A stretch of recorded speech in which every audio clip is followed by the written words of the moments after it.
How to hide your online status on Reddit. Hi everyone, I'm here to assist you today. Without any delay, let's jump right in.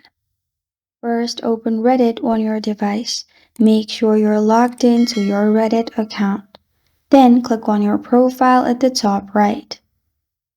In here, you will find online status below your name.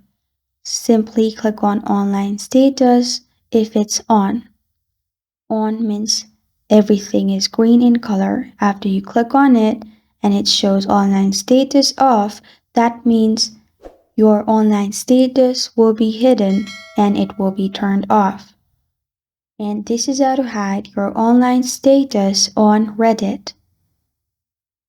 Thank you for joining me today. If this video helps you out, please leave a like and subscribe for more. Got a question or want to suggest a topic? Comment below. Thank you for watching.